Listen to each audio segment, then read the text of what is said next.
Welcome ulit mga kasulit. So may panibago tayong item na i-review dito sa ating sulit o hindi sulit channel. So kung mapapansin nyo, meron ako ditong box siya galing sa Shopee.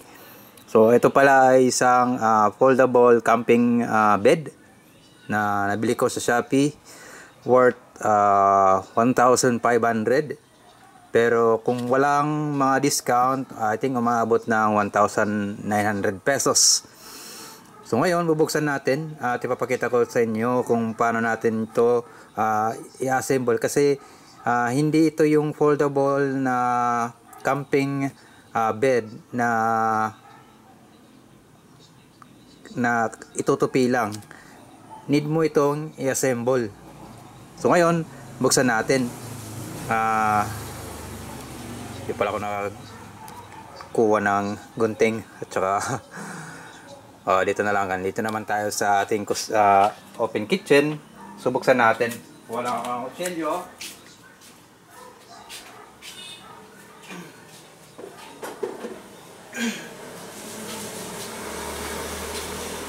Then buksan natin. So makikita natin. Ito, meron ako dito. Ito lang sa itaas na lang natin buksan.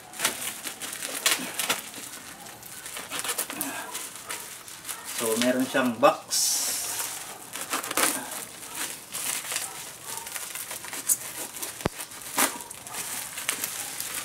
So, yan. Di pa ma-out of camera view. So, yan. So, try natin. Gutin.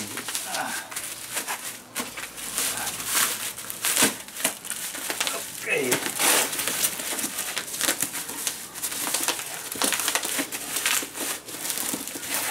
Malalaman natin kung ito ba yung binigay nila. So, okay. Ito yung box. And natin ito.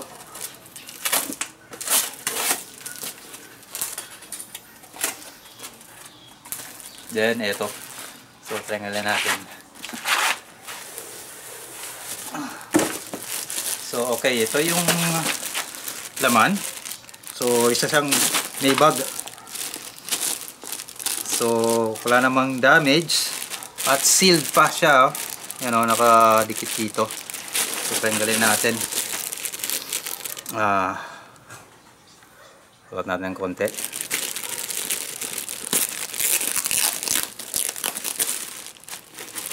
So, yan.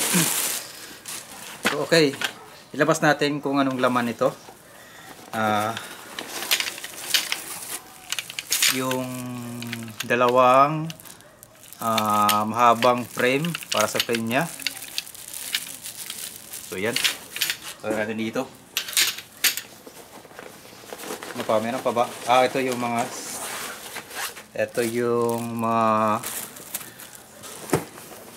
para sa paa. Yan. Meron tayo dito dalawa. I think tatlo to ata. Tatlo. Oops. Then, ito yung isa. Tatlo or apat. So, yun. Apat. Then, ito yung apat. Meron pa yata isa. 5. Okay. 1, 2, 3, 4, 5 na ganito.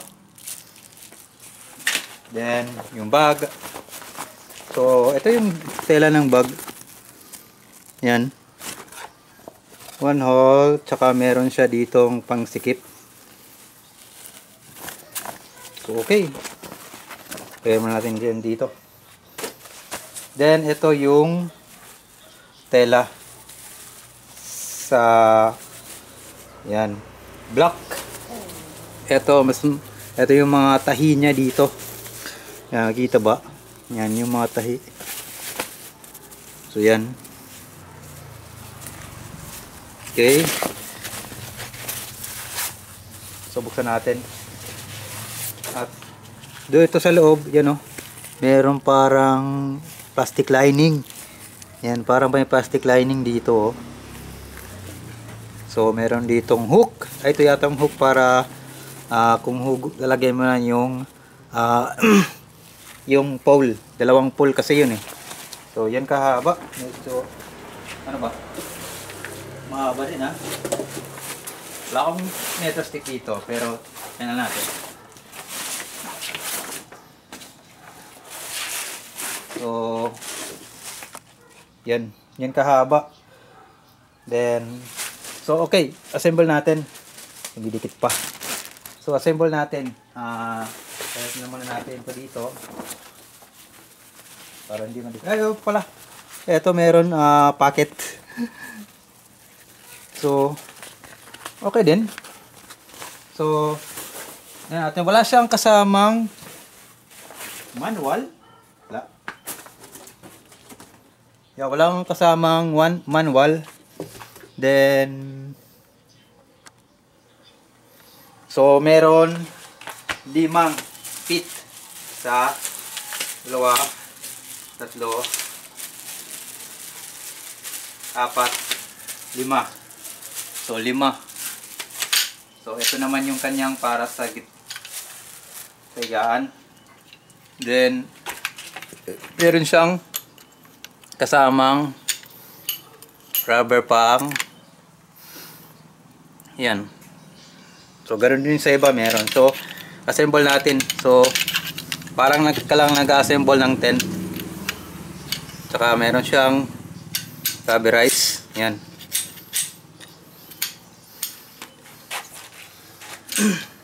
Ben. So again. So yan. So isa na. So yan kahaba.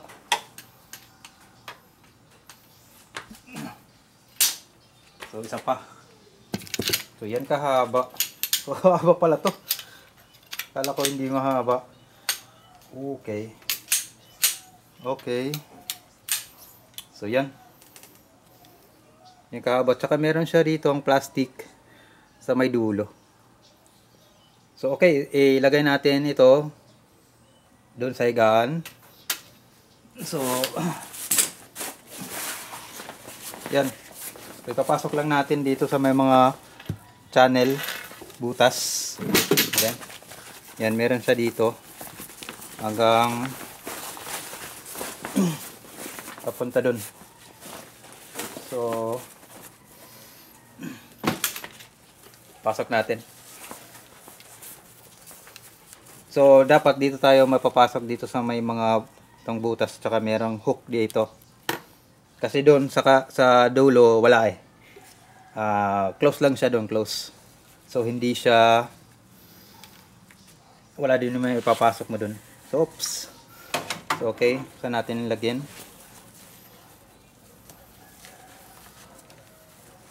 Oops. Okay.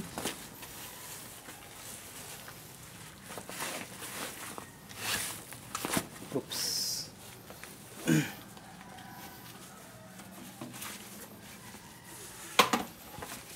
Medyo malaki pala to, mahaba to. Hindi yata kakasya ito kapag ipinasok sa tent. Pero okay na rin.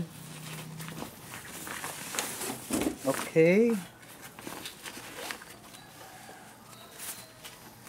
Then yan. Ito na yung dulo. Tsaka higpitan na lang natin. So okay yan. Para mahigpit natin, gamitin natin itong hook. Ihilahin natin para kung tumigas siya. Hilahin natin. Then ipapasok natin dito sa loob. Papasok natin dito. Pasok natin. So hilahin natin. Yan. So yan na. Yan o, magkikipapansin nyo. Yan, nakapasok na siya din. Yan. Napasok na siya. Then yan, straighten na siya dun. Then ulitin lang natin siya sa kabila. So ito yung ilalim, yung merong tahi nakapit. Tapos sa ibabaw yung ganito yung sa harap. So lagyan natin yung isa. Okay. Minsan na siya. Lagyan natin yung isa. Oops.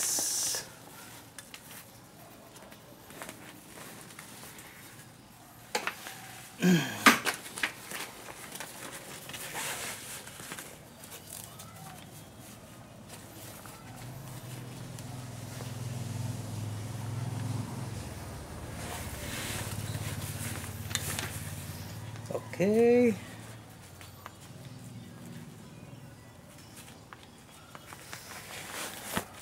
I-fast forward ko na lang yung video kapag na-edit ko na to para hindi na kayo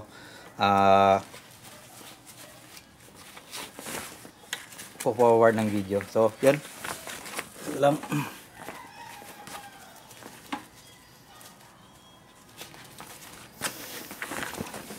Eto na. So, ganun din. Hilahin natin ito. Papasok natin ito dito. So, yan. So, yan. So, ngayon, ilalagay natin yung mga paa niya. So, meron siyang 5. May 1, 2, 3, 4, 5 butas naman sa may mga gilid. So, yan. Sa may mga gilid dito. Ito, lagyan kasi ng paa. So, okay. So, ito yung paa niya. So, ganun din, meron siyang rubber na tawag nito. Ganyan, parang tali. So, tanggalin natin. At ganun din yung kanyang paglagay. Ganun yung. Tsaka, ipapasok lang din siya dito sa mga butas na to. Yan. Okay. Ganun lang siya. So, okay. Ayusin natin yung 5 ay yung 4 pa natin para makita nyo.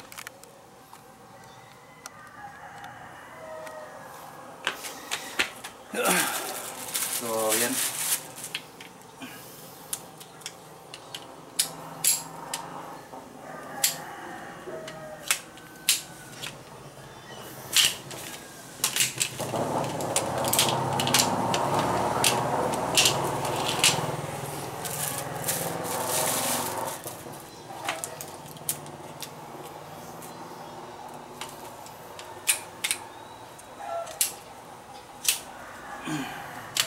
Okay. Yan, 3 na. And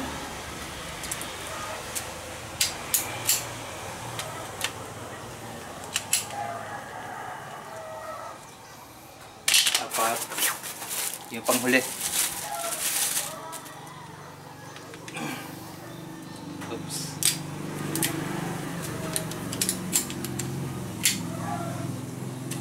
Okay. So yan, medyo umiikot lang siya dito, pero okay na rin yan. Then, try natin ilagay.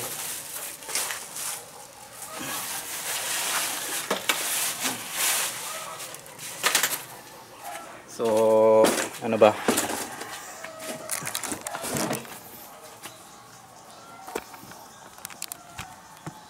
So, okay. Tutok ko lang isa dito, tsaka sumunod natin. So, yan natin ilalagay yung mga paa. So, eto. Okay ko lang. Para makita ko. Oops.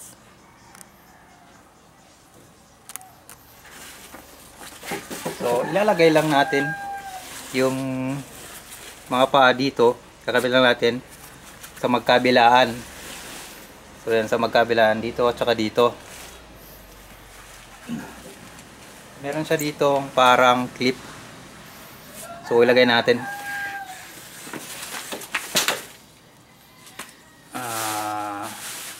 Yan. Kabitan siya dito. Yan. Okay. Tutok natin. Yan. Pansin lang siya dito. Then, doon na rin sa kabila. Kita ba? So, sumot natin ulit. So, yan. Nakabit ko lang siya dito. So medyo para siyang magbibend. So kailangan ng leverage para may kabit. So meron pala dito parang lagay na lang natin yung kamay natin dito. Then try natin hanggang oops, sapa yan para siyang magbe-bend dito. So ulitin natin ng 4 pa. So unahin muna natin yung dito sa may dulo. Dami na sakit din sa kamay oh. So okay, ganun din yan, kakabit ko lang doon kabila. Tsaka pwede yata ganito na lang. Tigas din kasi medyo bago pa. Okay yun. Woo. So yan, dalawa na lang, ay 3 na lang. So ganoon din, kakabit ko lang siya doon. Sa gitna muna tayo. Sa gitna.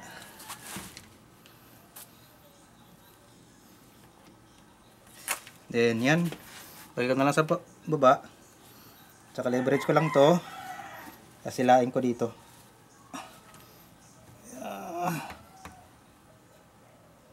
Yun. Kung mapapansin nyo, sumisikip na siya. So isa na lang, kahit 2 na lang. So ito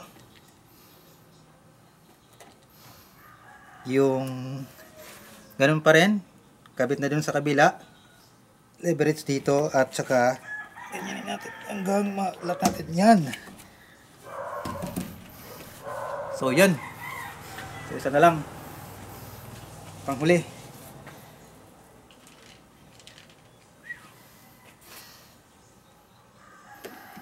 Then yan, yun. So yan,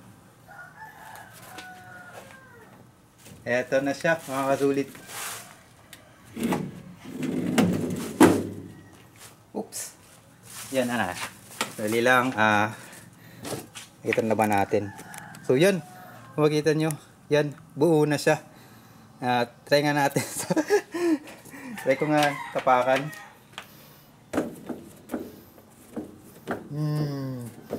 Okay. So yan mga kasulit, parang okay naman siya kahit tapakan lang. Urupuan natin. Okay lang. So itetest ko na lang to sa kapatid ko, kasi sa kapatid ko medyo mas mabigat siya kaysa sa akin. So tatawagin ko lang siya at try kong pahigain dito. So wait lang. So okay, nandito na yung kapatid ko. Pau, ilang kilo ka ba? Ilang kilo ka? Ha? Ilang kilo? 78. 78 kilo yung kapatid ko. Height mo? 5'9". 5'9". So yun nga, siga ka nga dyan. Try natin kung ilan. Kasi gusto nyo din ganito eh. So kasya ba? Sa ulo. So yun yung dulo sa kanyang paa. Tsaka ulo niya, dun oh. So kasya. Kasya, sakto lang. So yan. So okay naman. Pang 1 person lang, hindi for 2 person. Pero okay na rin. So yan. So ngayon naman, try natin i-disassemble lang. Tandaan ko lang yung isa, kasi yung lang para hindi na umabot yung video. Try nating tanggalin yung isa. Kasi mahirap, kasi yung kamay ko kanina. So tanggalin natin. Ito lang atang pagtagal nito eh. Para matanggal natin, ganun din. Pre-press mo dito. Yan. Tsaka pa madali lang itanggal, pero kapag inabalik ay nilalagay, mas matigas. So yan. So guys, okay naman siya. Maganda naman yung pagkakatahi. Mas maganda pa to i-restrength pa at lagyan pa dito ng bagong tahi para hindi talaga masira. So meron nakalagay dito made in China. So plastic. I think meron pa ata nabibenta nito na nga pwedeng tumaas. Pero hanapin ko pa kung meron. Kasi gusto ito ng kapatid ko kasi kung nagta-travel siya, ayaw niya ng duyan. Gusto niya daw ganito. So guys, thank you for watching. Okay, sulit na sulit ito kung nagta-travel kayo at saka nagka-camping. At tignan mo. Yeah. So guys, thank you for watching. You can like, share, and subscribe to my channel para sa ating susunod na mga review and test video dito sa ating sulit o hindi sulit channel. Babu! Bubulan, di ba? Okay, bubulat iya. Pero nakikita ko mataas.